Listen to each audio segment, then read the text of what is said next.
Issiġilat ftehim ta' sħubija bejn il-Linja Nazzjonali tal-Ajru Air Malta u Ryanair, meqjusa bħala l-ikbar linja tal-ajru fl-Ewropa li permezz tiegħu l-Air Malta tibda tbieħ it-titjiriet tagħha minn fuq is-sit elettroniku tal-linja tal-ajru Irlandiża li jżuruh mal-50 miljun klijent fix-xahar. Il-ftehim imsejjes fuq il-programm ta' Ryanair Always Getting Better biex mitlieta dawk li jidħlu fis-sit ta' Ryanair jixtru l-biljett tagħhom u jsifru bl-ajruplani tal-Air Malta. Il-ftehim li se joffri lil 139 miljun klijent ta' Ryanair għażla ta' destinazzjonijiet akbar fil-waqt li jagħti spinta lil beħ tal-biljetti tal-Air Malta permezz ta' pjattaforma ġdida fejn ir-Ryanair hija tradizzjonalment aktar b'saħħitha. L-Air Malta u Ryanair issa se jibdew joffru 74 rotta minn u lejn Malta. Il-Chief Commercial Officer ta' Ryanair, David O'Brien, faħħar it-tmexxija l-ġdida tal-Air Malta li fi kliemu qiegħda tqajjem lill-Air Malta fuq saqajja.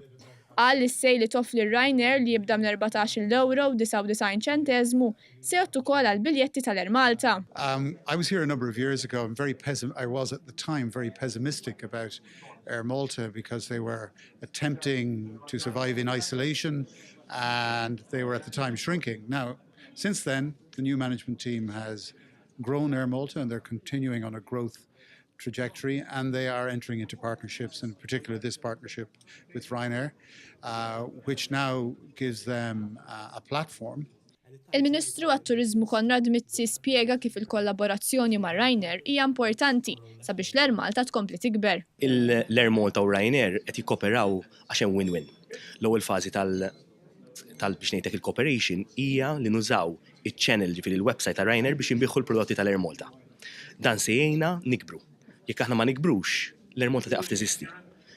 U il-growth strategy tagħna rridu we need to sustain it, kif żidna 40% tal-passiġġieri.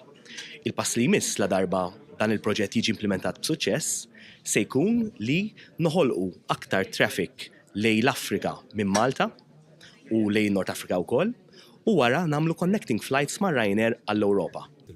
Il-Chairman tal-Air Malta Charles Manjon qal li dan il-ftehim se jwassal biex l-Air Malta iżżid il-viżibilità tagħha fis-swieq barranin u tisfrutta oqsma oħra ta' dħul. Dr. Manjon tkellem ukoll dwar id-dewmien fit-titjiriet li setgħu esperjenzaw il-klijenti tal-Air Malta. Illum qed nagħmlu nerġgħu nsaħħu biex nagħmlu on-time performance nikkontrollawha kuljum u l-miżuri li qegħdin nieħdu qegħdin jagħtu r-riżultat.